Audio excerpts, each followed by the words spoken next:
Hello everyone, welcome to today's show. My name is Spencer Walsh. This is The Wake Up. Thank you so much for waking up with us today on the show. It's the 2020 Democrats taking their positions, taking their stances on climate change. We're going to break down what they said. Also, the political crisis continues in Britain and the human cost of Amazon's fast deliveries continuing to come into clear focus here. That's all on today's show, so thank you so much for joining us. Let's get right into it. We start at the top with the 2020 Democrats. 10 Democratic candidates today, or last night anyway, promised to take aggressive action to combat global warming during a CNN forum on climate change, the first such primetime event in a presidential campaign. Almost all of the candidates have a goal of achieving carbon neutrality across the U.S. by 2050, but they're different on how to get there and how to pay for it. So many candidates embrace the idea of taxing carbon dioxide pollution, a policy most environmental economists agree is the most effective way to cut emissions, but that has also drawn intense political opposition. They also vowed to undo Trump administration environmental policies and promote renewable energy, which kind of should be a no-brainer because a lot of the policies he's been doing have just been seemingly for no reason, but really to serve corporate donors and corporate interests. Just been unnecessarily and incredibly harsh and cruel on the environment in ways that you wouldn't even think are possible. For example, rolling back the need for energy efficient light bulbs, which has literally just happened. So here's kind of an idea of what they said in a bit. So Cory Booker says every policy should be informed by climate change, which is what he said. Under a Booker administration, he said every department and federal agency would be expected to use every lever that he has to challenge world leaders like Jair Bolsonaro, who would deny or ignore the science of climate change. Foreign aid would be contingent on the recipients acting on climate change, and climate policy would be an essential element of any trade deal, which is interesting. And he would just pretty much go all out to incorporate it in every single policy. At the CNN Climate Town Hall, he also scoffed at Democratic competitors who have said the first action of the president would be to recommit to the Paris Agreement. I'm sorry. He said that's like the cost of entry, even to run for president or talk about the presidency. Yeah, it's just basic stuff, which is fair. We haven't heard much about a national cap and trade system since the carbon tax emissions since one died in Congress about a decade ago. But at the CNN Climate Forum, Beto O'Rourke, the former congressman from Texas, revived the idea as his preferred method of pricing carbon, New York Times reports. Under such a system, the government is allowed to issue a limited number of allowances or permits to companies and other entities that emit carbon dioxide, creating a cap on emissions. California and other states on the eastern seaboard have used this system to reduce emissions for several years from the power sector. In the $5 trillion climate plan O'Rourke released in April, he indicated that he would pursue some type of carbon pricing to reach his goal of net zero emissions by 2050, but didn't specify an approach. In response to a question by Priya Silverwall, a New York University student, O'Rourke made clear that he prefers a cap and trade over a straight tax on carbon, which it's slightly less punitive and more kind of punitive towards large energy producers such as corporations. Stays away from punishing the average people, which I do kind of like. Pete Buttigieg, the mayor of South Bend, Indiana, framed climate change as a moral imperative, saying, quote, "The real conversation that we got to have is about what's at stake here beyond the traditional battle lines that have been drawn." He said, mentioning national security and faith, an area where he has been able to kind of speak a little bit more to conservative Americans on that stuff. If you believe that God is watching as humanity spews pollutants, what do you think God thinks of that? This is less and less about the planet as an abstract thing and more about people suffering specific harm because of what we're doing right now. At least one way we're talking about this is that it's kind of a sin. So interesting look on that.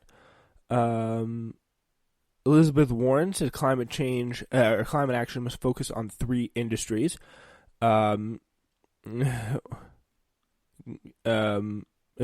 she also, interestingly enough, does not want to say, or she doesn't want you to get distracted by the light bulbs or paper versus plastic straws or whether the Green New Deal is going to take your cheeseburger away or whatever.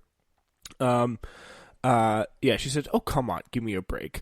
When the CNN Climate Forum when Chris Cuomo asked her to weigh in on what kind of on whether the government should be mandate the kind of light bulbs Americans use in the wake of Trump rolling back energy efficient regulations. This is exactly what the fossil fuel industry hopes we're all talking about. They want to stir up a lot of controversy about your light bulbs, about your straws, and about your cheeseburgers. When 70% of the pollution of that carbon that we're throwing in the air comes from three industries: electric power, oil, and building, which are a big problem. Yeah, and it's a great answer by Elizabeth Warren. I really do like that answer because it looks directly straight at the problem, which is something that few people have, in the answers that I've seen so far, have actually done, so credit to her for that. Warren repeatedly put the responsibility for addressing Earth's warming squarely on the shoulders of fossil fuel companies and flatly accused major corporations of corruption. Campaign finance reform is critical to addressing emissions, she said, and warned the future of climate change legislation brought to you by Exxon. So that's definitely out there. Inaction is the unrealistic option, Bernie Sanders says. He defended the feasibility of his $16 trillion climate change proposal during the CNN Climate Forum, saying the question was not whether his plan was realistic, but whether the alternative was.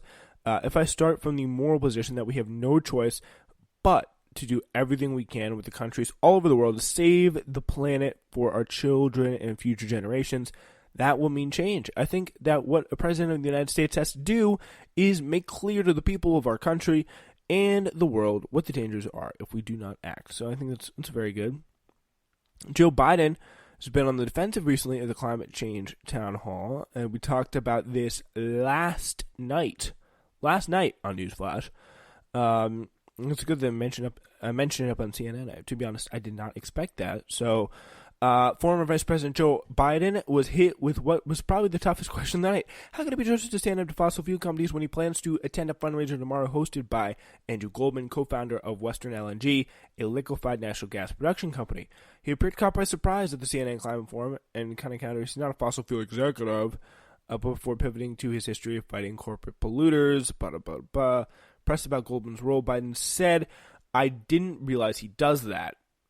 Interesting. He said he would look into whether the fundraiser violated the pledge, his pledge to not accept money from the fossil fuel companies. The Intercept first reported the fundraiser hosted by Mr. Goldman. So, yeah, that is very, very interesting. And we did the full breakdown of that story last night on Newsflash, so go check that out. Episode number 335, just hot off the presses, came out last midnight. Called Britain Hurdles Closer to Complete Chaos. So, yeah, we also got that climate story tucked in there for you. And it's like these people are funding his campaign. Like, how can we trust him? Amy Klobuchar banked her presidential campaign on ideas that voters want a more moderate approach in the Democratic Party rapidly moving left, and her CNN town hall fit that mold neatly. While she called for sweeping legislation that would include major investments in clean energy development and infrastructure, part of a climate plan she released over the weekend, she hedged on nuclear energy, the future of natural gas, and a role of dietary guidelines in combating climate change. She turned to one of her kind of refrains. I think you have to be honest with people sometimes. World explodes. Yeah. David Leon Zink could not have created a better opening for Senator Kamala Harris, is a resident of Paradise, California, who said he lost his home that he owned with his wife in a devastating wildfire throughout the state last year. Zink asked the California senator how she would rein in climate change disinformation campaigns from denial groups in polluters, which is like whoosh, big fat meatball up the plate there. No surprise. That's a less surprising one there from CNN. The question hit two sweet spots for the senator. I provided an opening for Kamala to lean into her personal connection with the victims of the fire. Saying, quote, I visited Paradise where the embers were still burning there, as well as her resume as the former Attorney General of California, saying she would want to take polluters possibly to court. Yeah, so Andrew Yang says their economic incentives are crucial for climate action. Julian Castro defends his record on fracking. Not good. He also defended his record on fracking. So that is a taste of what is going on there at the Climate Change Town Hall. So, all right, we now turn back to our next story, which is the story Hurricane Dorian is still going on. Carolina is braced for dangerous winds, rain, and storm surge as Dorian strengthened again to a Category 3 storm on Wednesday night. It was about 105 miles south of Charleston, South Carolina. Florida largely escaped unscathed. Right now, Dorian is threatened much of the southeast coast with storm surge after it battered the Bahamas for several days. It's currently just shy of being perpendicular with Savannah at the moment. So, Savannah, Georgia, that is. So it's going to go to a Category 3 storm. It's when it's expected to chill out to a Category 2 and then kind of head off of it's kind of follow the path of North Carolina and just go straight out into the sea, hopefully, and die out there. So that's what we got for you today. So just a quick, brief little update on Hurricane Dorian. So parts of the Bahamas also, again, where they were wiped out by the storm. Aerial images from Marsh Harbor, the largest town on Great Abaco, which is one of the islands there, gave the first look at some of the incredibly large-scale damage there. In Britain, a looming election seems to be the last political mechanism to resolve the crisis over how the country should leave the European Union. An inconclusive result could reinforce fears that the problem defies a democratic solution. This week, Parliament voted to take a no-deal Brexit off the table, dealing a blow to Prime Minister Boris Johnson. Lawmakers also rejected Johnson's request for an early election, at least for now. It was a third rebuke of their leader in 2 days, which is something he's got to definitely got to worry about, and questions really why he wants to call for an election. British democracy is the thing, kind of puts less power in the hands of voters and more in the hands of institutional gatekeepers.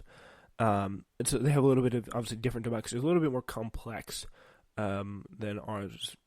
I guess it seems more complex because we don't know it as well. Also, lawmakers were jeered at Jacob Rees-Mogg, who's the House of Commons leader who reclined on Parliament's front benches during the debates this week. I'm sure we've seen some of the memes.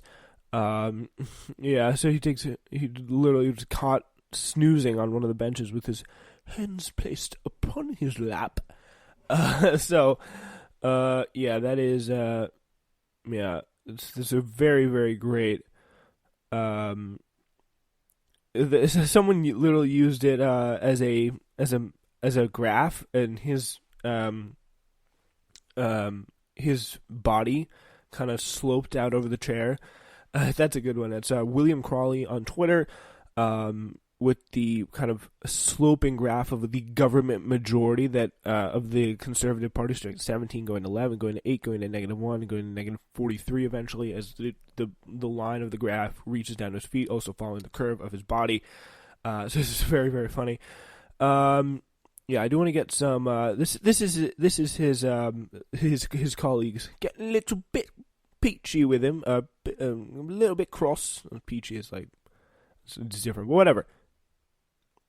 Now, there's been a lot of talk about democracy tonight, and the Leader of the House, who I have to say, with his body language throughout this evening, has been so contemptuous of this House and of the people. And for the benefit of Hansard, the Leader of the House has been spread across around 3 seats, lying out as if that was something very boring for him to listen to tonight. Well, can I just say to him, when he has been lecturing us about democracy, we will have none of it, because this government has no mandate for the vicious form of Brexit it is pursuing. It was never on the ballot paper. More than that, the Right Honourable Member for Surrey Heath said as recently as March, and I quote, "We did not vote to leave without a deal. That wasn't the message of the campaign I helped to lead." So let's hear no more of this posturing that somehow people on that side of the House from the government are standing up for the people, and we are not. Those of us on this side, and particularly those of us who have been arguing for a people's vote from the very start, are precisely the ones who are standing up for the people and want their voices to be heard in this debate. Now, time is short, and I want to make two more very quick points. The first is that in all of this